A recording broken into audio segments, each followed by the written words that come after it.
Padre eterno, gracias te damos, Señor, porque tu misericordia permites que estemos reunidos en tu casa. Gracias, Padre, porque tenemos la libertad de poder abrir tu palabra para escudriñarla y para estudiar aquello que tú dejaste para nosotros, Señor. Te pedimos que nos guíes en estos momentos con tu Espíritu Santo, Señor, para que podamos apreciar las verdades que tu palabra enseña, que puedan ser grabadas en nuestros corazones, Señor, pero sobre todo que rindas nuestra voluntad a ti, para que busquemos poner en práctica tu palabra, Señor. En tus manos encomendamos, Señor, y lo hacemos en el precioso nombre de tu amado, nuestro Señor y Salvador Cristo Jesús. Amén. Pueden tomar su lugar.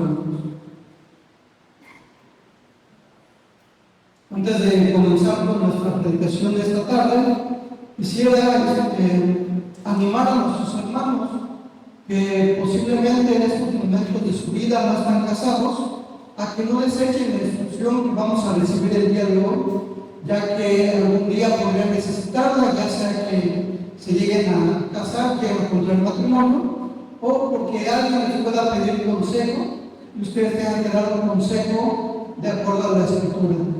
Además de que estos principios que vamos a estudiar el día de hoy pueden ser aplicados a otro tipo de relaciones.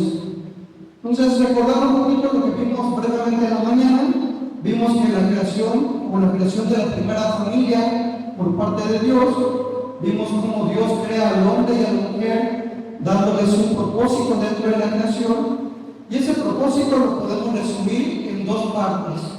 La primera parte consistía en fructificar, multiplicarse y llenar la tierra, que podemos resumir como tener descendencia, mientras que el segundo mandato del Señor consistía en sojuzgar y señorear la creación, es decir, gobernar y ser administradores de lo que Dios había creado.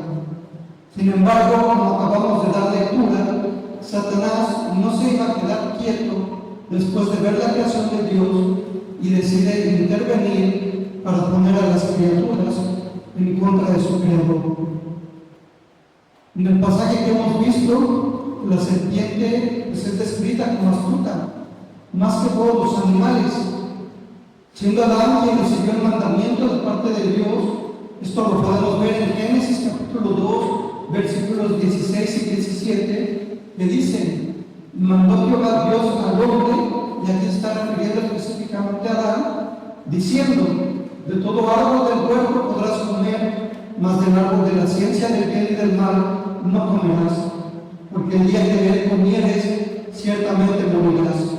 Por lo tanto, era el hombre Adán quien tenía que responder por las acciones tanto de él como de su mujer. Sin embargo, la serpiente, mostrando esa astucia, la vemos que se dirige a la mujer y no se dirige al hombre, no se dirige a aquel que había sido encomendado con la tarea de guardar el mandamiento que Dios le había dado. Entonces la serpiente comienza con esta conversación con la mujer, cuestiona sutilmente lo que Dios les ha dicho, hace esta pregunta: ¿con que Dios os ha dicho no comáis de todo árbol del huerto? Si vemos lo que realmente Dios dijo, ya vimos en Génesis capítulo 2, 16, 17, era que el hombre, tanto Adán como Eva, estaban en libertad de comer de todos los árboles del huerto, excepto del árbol de la ciencia del bien y del mal. No es de extrañar entonces que Jesús llame a Satanás el padre de mentira, en Juan capítulo 8, versículo 44, que dice, refiriéndose a Satanás: él ha sido homicida desde el principio y no ha permanecido en la verdad, porque no hay verdad en él. Cuando habla de mentira, de suyo habla, porque es mentiroso y padre de mentira, dejándonos en claro que lo que Satanás hizo en el huerto del Edén fue mentir, tergiversando lo que Dios realmente había dicho. Debido a que la mujer sabía que lo que la serpiente había dicho no era cierto, decide responder, pero parece que su respuesta ya tiene un asomo de duda, ya que ella contesta: del fruto de los árboles del huerto podemos comer, pero del fruto del árbol que está en medio del huerto, dijo Dios, no comeréis de él, ni le tocaréis, para que no muráis. Al respecto de esta primera respuesta de Eva, Edith Carballosa comenta: la respuesta de Eva revela que comienza a pensar de su Dios por debajo del grado de confianza esperado. Su respuesta a la pregunta de la serpiente demuestra que no ha retenido la palabra del Señor con la debida precisión. Eva hizo 3 cambios en lo que Dios había dicho. Primero, minimizó la provisión de Dios. El Señor había dicho: de todo árbol del huerto podrás libremente comer, pero Eva solo dijo: podemos comer. Segundo, añadió a la provisión. El Señor no había dicho nada acerca de tocar el árbol, pero Eva dijo que Dios, usando la designación de la serpiente, dijo: ni lo tocaréis. Tercero, Eva debilitó el castigo por el pecado. Dios había declarado: ciertamente morirás, pero Eva dijo: para que no muráis. La concentración en ese objeto prohibido fácilmente la llevó a hacer modificaciones, a menos que Adán le haya informado incorrectamente. La respuesta de la mujer nos deja ver que aparentemente ella ya empezaba a poner en tela de juicio si lo que Dios había dicho era realmente verdad, o para efectos prácticos, si lo que Adán le había comunicado que Dios había dicho era realmente cierto. Seguramente la serpiente, con esa astucia que la caracterizaba, se dio cuenta de que era el momento de continuar con el ataque. ¿Y cómo lo hace? Ahora sí, se dedica a mentir descaradamente. No moriréis, sino que sabe Dios que el día que comáis de él, serán abiertos vuestros ojos y seréis como Dios, sabiendo el bien y el mal. Al menos nosotros que conocemos la historia, pensamos que está mintiendo descaradamente. Pero si analizamos la respuesta, solamente la primera de la parte de la respuesta es una mentira flagrante. No moriréis, y ciertamente contradice lo que Dios había dicho: el día que de él comieres, ciertamente morirás.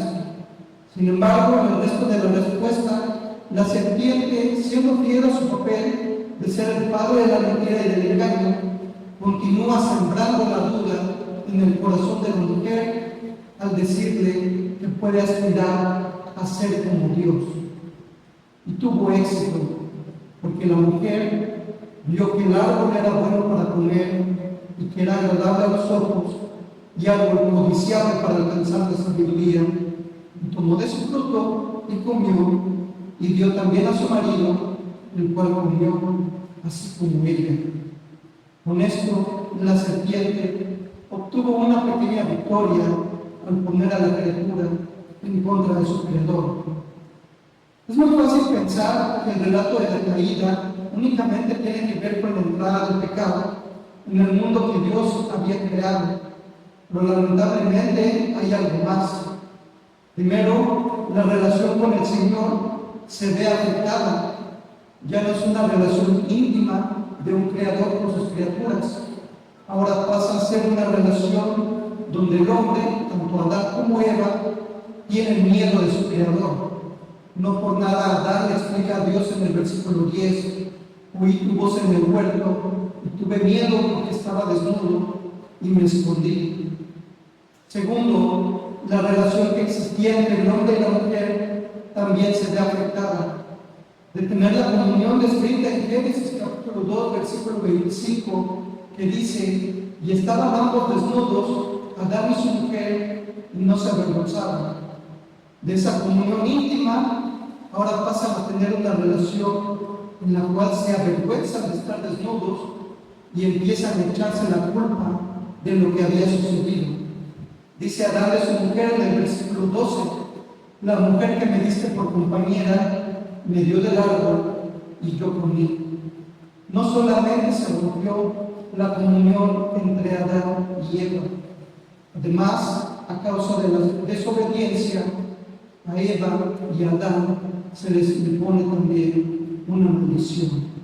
Dios le dice a Eva que por causa de esto que había sucedido, iba a dar a luz a los hijos con dolor. y que su deseo sería para su marido, y su marido se iba a enseñorear de ella. Respecto a este punto, Evis Carballosa comenta: el matrimonio ahora va a ser gobernado por deseos instintivos.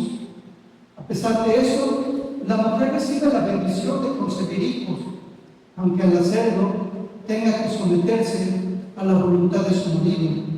La frase "tu deseo será para tu marido" parece ser una acción taliónica, es decir, medida por medida. La idea explicada sería la siguiente: tú influiste en tu marido y le hiciste hacer lo que querías. Por consiguiente, tú y tu descendencia femenina estarán sometidas a sus esposos. Los anhelaréis, pero ellos serán las cabezas de las familias y os gobernarán.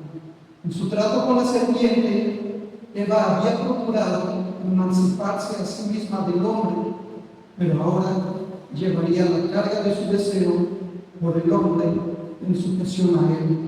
En otras palabras, a partir de ese momento habría problemas en la comunicación entre el hombre y la mujer dentro del matrimonio a causa del pecado. ¿Por qué creen ustedes que hay tantas mujeres que se quejan de que sus esposos son opresivos? ¿Por qué hay tantas mujeres que son maltratadas físicamente, por no decir abusadas y golpeadas? ¿Por qué creen que hay tantas mujeres casadas que buscan asumir el control dentro del matrimonio?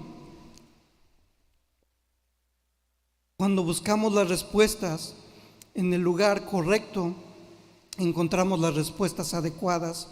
Y la Escritura, al ser palabra de Dios, nos enseña también acerca de las dinámicas familiares afectadas por causa del pecado. Pero no nos olvidemos de Adán, ya que también jugó su papel en ese momento. Como decimos coloquialmente, la pregunta del millón: ¿dónde estaba Adán cuando todo esto sucedía? La respuesta la encontramos en el versículo 6, después de que Eva comió. Dice la Escritura: y dio también a su marido, el cual comió, así como ella. Algunos comentaristas sugieren que el hecho de que Adán haya comido inmediatamente de este fruto es porque se encontraba presente en ese momento, observando toda la escena sin intervenir y siendo cómplice en todo lo que su mujer había hecho al momento de decidir comer también del fruto. ¿Le suena esto conocido? ¿A cuántas mujeres casadas ha usted escuchado quejándose acerca de la pasividad de su marido en el hogar? ¿Cuántas mujeres en su relación de noviazgo no dejan a sus novios por su falta de iniciativa? A pesar de que Adán había sido llamado a ser cabeza del hogar, Adán decidió escuchar la voz de su mujer, hacer la voluntad de su mujer y desobedecer expresamente a Dios, a su Creador. Por lo tanto, el Señor, cuando aplica la maldición sobre el hombre, empieza con estas palabras en el versículo 17: por cuanto obedeciste a la voz de tu mujer, es decir, preferiste escuchar a tu mujer antes que a mí. Pero no solo eso, si antes la tierra cooperaba amablemente con la provisión del hombre, ahora sería diferente. A partir de ese momento, el hombre tendría que sufrir para conseguir la provisión del día a día. Nuevamente, ¿les suena esto familiar?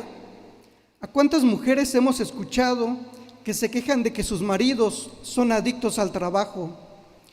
¿Cuántas familias no han sido destruidas a lo largo de la historia debido a que el marido se la pasaba trabajando? ¿Cuántas infidelidades no han surgido por desatender a sus familias y estar concentrados en el trabajo? ¿Se da usted cuenta? No solo fue la entrada del pecado en el mundo a causa de la caída, sino que las relaciones de comunión con el Creador entre el hombre y entre la mujer quedaron también dañadas por causa del pecado.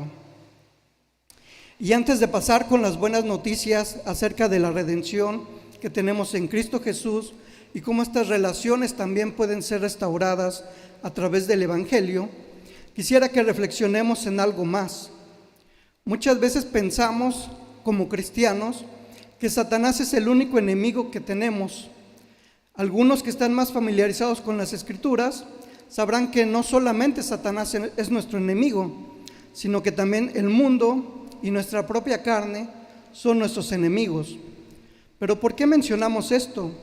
Precisamente porque cuando nosotros, hombres y mujeres creyentes, no asumimos el rol que la Escritura enseña que debemos asumir dentro del matrimonio, es decir, el rol para el cual Dios nos diseñó y que fue afectado a causa del pecado, y escuche bien esto, además de desobedecer la palabra de Dios, también nos estamos convirtiendo en aliados del enemigo en su intento por destruir a las familias. ¿Creen que estoy exagerando? Consideremos unos ejemplos que nos permitirán ilustrar este punto. El primer ejemplo tiene que ver con el rol al que hemos sido llamados a desempeñar como hombres y como mujeres dentro del matrimonio. A pesar de que la mujer comió primero y luego le dio de comer a Adán, Dios no fue a pedirle explicaciones a la mujer. A quien le pidió explicaciones fue a Adán, como podemos ver en Génesis 3, versículo 9. Mas Jehová Dios llamó al hombre y le dijo: ¿dónde estás tú? Además, como ya explicamos, Dios le comunicó a Adán el mandamiento de no comer del fruto del árbol de la ciencia del bien y del mal. Por lo tanto, podemos concluir que a quien Dios le dio la responsabilidad de cuidar de su familia es primeramente al hombre y no a la mujer directamente. Sabemos que las mujeres también cuidan del hogar, pero a quien Dios le va a pedir cuentas es al hombre antes que a la mujer. Sin embargo, en la práctica, ¿qué sucede? Ya vimos que a causa del pecado, la mujer desafía la autoridad de su esposo dentro del matrimonio, pero también vemos la pasividad del hombre para asumir ese liderazgo dentro del matrimonio. Si tomamos como referencia el relato de la caída, esto que ya comentamos, vemos que a los que se les pedirá cuentas de lo que sucede con su familia es al varón, pero al igual que Adán, no podremos excusarnos diciendo: fue culpa de la mujer que tú me diste. ¿Por qué? Porque Dios ha dado esa responsabilidad al varón. De la misma forma, a la mujer se le pedirá cuentas de todas las veces en las que tomó decisiones por su propia iniciativa sin consultar a su marido. Y con esto no estoy diciendo que todas las decisiones tienen que pasar por el hombre, pero sí tenemos que pedir sabiduría al Señor para diferenciar el tipo de decisiones que las mujeres pueden tomar por su cuenta, las decisiones que requieren el consenso de ambos y las decisiones que solamente le corresponde al varón tomar. ¿Por qué? Porque ese es el aprendizaje que podemos ver en la Escritura. El segundo ejemplo es cuando el hombre es infiel a su esposa o la mujer es infiel a su esposo. Me parece que este punto es demasiado claro en cuanto a por qué destruye el matrimonio. Sin embargo, vale la pena ver lo que Dios dice al respecto en Malaquías capítulo 2, versículos 11 al 16, y voy a dar lectura en la Nueva Traducción Viviente para que el punto quede más claro. Dice la palabra del Señor: Judá ha sido infiel y se ha hecho una cosa detestable en Israel y en Jerusalén. Los hombres de Judá han contaminado el amado santuario del Señor al casarse con mujeres que rinden culto a ídolos. Que el Señor arranque de la nación de Israel hasta el último de los hombres que haya hecho esto, y que aún así lleva una ofrenda al Señor de los ejércitos celestiales. Esta es otra cosa que hacen: cubren el altar del Señor con lágrimas, lloran y gimen porque Él no presta atención a sus ofrendas, ni las acepta con agrado. Claman: ¿por qué el Señor no acepta mi adoración? Les diré por qué. Porque el Señor fue testigo de los votos que tú y tu esposa hicieron cuando eran jóvenes, pero tú, dirigiéndose a los varones, has sido infiel, aunque ella siguió siendo tu compañera fiel, la esposa con la que hiciste tus votos matrimoniales. ¿No te hizo uno el Señor con tu esposa? En cuerpo y espíritu ustedes son de Él. ¿Y qué es lo que Él quiere? De esa unión quiere hijos que vivan para Dios. Por eso, guarda tu corazón y permanece fiel a la esposa de tu juventud, pues yo odio el divorcio, dice el Señor de los ejércitos celestiales. Por eso guarda tu corazón y no le seas infiel a tu esposa. Y aunque este pasaje es un llamado de atención hacia los varones, sabemos que lo mismo también aplica hacia las mujeres en cuanto a serle fiel a sus esposos. Me parece que la Escritura es bastante clara respecto al divorcio. Entonces, ¿por qué como iglesia seguimos tolerando los divorcios? ¿Por qué no exhortamos al arrepentimiento y al perdón dentro del matrimonio como enseña la Escritura? Creo que la respuesta la da nuestro Señor Jesucristo cuando los fariseos le preguntan: ¿por qué Moisés daba carta de repudio? Mateo capítulo 19, versículo 8. Él les dijo: por la dureza de vuestro corazón, Moisés os permitió repudiar a vuestras mujeres, mas al principio no fue así, haciendo eco del relato de la creación. Aquí no cabe lo que el mundo quiere enseñarnos, que por un nuevo amor te puedes divorciar, que puedes casarte sin asumir compromisos o responsabilidades, o que mereces ser feliz y por eso puedes divorciarte. Vemos que para Dios el matrimonio es algo muy serio, un pacto que debe ser guardado tanto por el hombre como por la mujer. Y cuando alguno de ellos falla en guardar ese pacto, se convierte en un aliado de Satanás en su intento por destruir a las familias. El tercer y último ejemplo tiene que ver con la educación de los hijos. Ya hemos visto en la mañana que el Señor llamó a Adán y a Eva a tener descendencia. También en este pasaje de Malaquías que hemos dado lectura, vimos también que el Señor quiere que las familias que forman parte de su pueblo tengan hijos que vivan para Dios. Por lo tanto, los padres no pueden ser negligentes con la educación de los hijos. Lamentablemente, debido a que las ideas del mundo se han infiltrado dentro de la iglesia, los padres piensan que lo más importante que pueden hacer para sus hijos es darles una educación de calidad, darles acceso a las oportunidades a las cuales ellos no tuvieron acceso, o que todo se reduce a proveerles lo que necesiten y que no les falta nada. Sin embargo, la Escritura nos dice otra cosa. Pasajes como Deuteronomio capítulo 6, versículos 4 al 9, que dimos lectura en la mañana, nos enseñan que a través de la repetición, los padres, específicamente el padre, tiene que enseñar a sus hijos la palabra del Señor, repetirla constantemente a lo largo de todo el día para que sus hijos conozcan la palabra del Señor y puedan establecer una relación personal con el Señor. Proverbios también contiene varios proverbios, valga la redundancia, que hablan acerca de la educación de los hijos.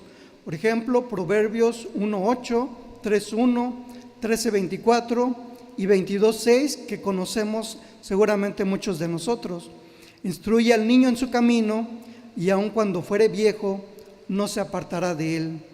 Asimismo, el Salmo 78, versículos 1 al 8, el cual sí les voy a invitar a que podamos darle lectura todos juntos, porque vamos a descubrir o vamos a ver un par de principios que vale la pena que meditemos. Salmo 78, del 1 al 8. Dice la palabra del Señor: escucha, pueblo mío, mi ley, inclinad vuestro oído a las palabras de mi boca.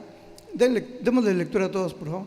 Abriré mi boca en proverbios, hablaré cosas escondidas desde tiempos antiguos, los cuales hemos oído y entendido, que nuestros padres nos las contaron. No las encubriremos a sus hijos, contando a la generación venidera las alabanzas de Jehová y su potencia y las maravillas que hizo. Él estableció testimonio en Jacob y puso ley en Israel, la cual mandó a nuestros padres que la notificasen a sus hijos, para que lo sepa la generación venidera y los hijos que nacerán y los que se levantarán lo cuenten a sus hijos, a fin de que pongan en Dios su confianza y no se olviden de las obras de Dios, que guarden sus mandamientos y no sean como sus padres, generación contumaz y rebelde, generación que no dispuso su corazón ni fue fiel para con Dios su espíritu. Podemos ver entonces que este pasaje en particular nos invita a enseñarle a nuestros hijos las maravillas que Dios ha hecho en la vida, en este caso en la vida de nuestra familia, lo que traerá el beneficio de que los hijos pongan su confianza en Dios y no se olviden de las obras de Dios y que guarden los mandamientos de Dios. Ese es el beneficio que las familias gozan de contarle a los hijos las maravillas de lo que Dios ha hecho en sus vidas. Sin embargo, también vemos el otro extremo, aquellos padres que no cuentan a sus hijos las maravillas de su Dios. Estos hijos se convierten en hijos contumaces y rebeldes. Por lo tanto, es importante que tomemos en cuenta la exhortación de la Escritura en cuanto hay que educar a los hijos en el temor del Señor y a disciplinarlos de forma adecuada. Pero ¿qué pasa cuando los padres no ejercen disciplina con los hijos? Hebreos capítulo 12, versículos 7 y 8 es bastante claro. Si soportáis la disciplina, Dios os trata como a hijos, porque ¿qué hijo es aquel a quien el padre no disciplina? Pero si se os deja sin disciplina, de la cual todos han sido participantes, entonces sois bastardos y no hijos. Y aunque este pasaje explícitamente se refiere a la disciplina que el Señor ejerce en nuestras vidas cuando nos alejamos de sus caminos, hace esta comparativa, ¿no? ¿Qué hijo es aquel a quien el padre no disciplina? Dando por sentado que los padres disciplinan a sus hijos porque los aman. Pero ¿qué dice de aquellos padres que no disciplinan a sus hijos? Sus hijos parecen bastardos. Parece que como si los padres que no educan a sus hijos o no les enseñan el temor del Señor, estuvieran tratando a sus hijos como bastardos y en vez de incluirlos en las bendiciones de formar parte del pueblo de Dios, los estuvieran entregando voluntariamente a Satanás para que se pierdan. Tal vez esto no sucede en esta generación, pero como vimos en la lectura del Salmo 78, un pueblo que olvida las maravillas que Dios ha hecho en medio de ellos, termina criando generaciones de hijos rebeldes que se olvidan de su Dios. Con estos ejemplos debe quedar bastante claro que cuando estamos siendo negligentes con nuestras responsabilidades que nos corresponden, ya sea como hombres o como mujeres dentro del matrimonio, estamos colaborando como aliados de Satanás en su intento por destruir a las familias. Por eso la exhortación a que estudiemos la Escritura para que sepamos y aprendamos a poner en práctica ese rol que nos corresponde ejercer dentro del matrimonio.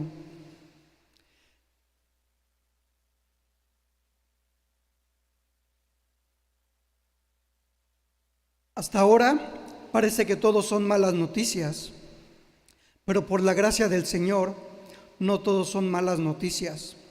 En Génesis capítulo 3, versículo 15, el Señor, a pesar del pecado de Adán y de Eva, dio la promesa de un Salvador que no solamente iba a morir por nuestros pecados, sino que su obra también incluía la restauración de las relaciones afectadas.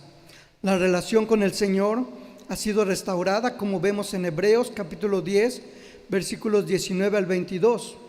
Así que, hermanos, teniendo libertad para entrar en el lugar santísimo por la sangre de Jesucristo, acerquémonos con corazón sincero. Qué maravillosas palabras.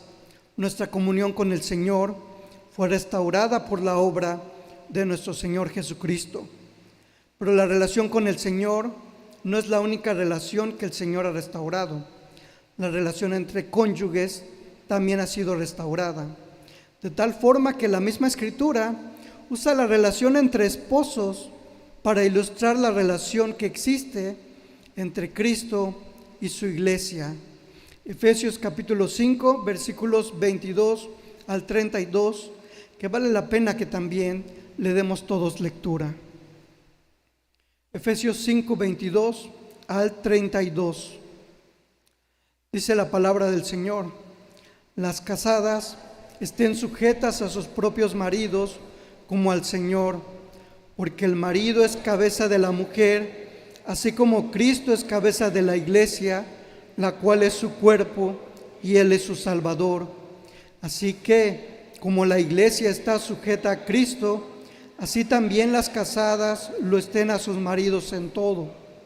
Maridos, amad a vuestras mujeres, así como Cristo amó a la iglesia y se entregó a sí mismo por ella, para santificarla, habiéndola purificado en el lavamiento del agua por la palabra, a fin de presentársela a sí mismo una iglesia gloriosa, que no tuviese mancha, ni arruga, ni cosa semejante, sino que fuese santa y sin mancha. Así también los maridos deben amar a sus mujeres como a sus mismos cuerpos. El que ama a su mujer, a sí mismo se ama, porque nadie aborreció jamás a su propia carne, sino que la sustenta y la cuida, como también Cristo a la iglesia, porque somos miembros de su cuerpo, de su carne y de sus huesos. Por esto dejará el hombre a su padre y a su madre, y se unirá a su mujer, y los dos serán una sola carne. Grande es este misterio, mas yo digo esto respecto de Cristo y de la iglesia. Amén.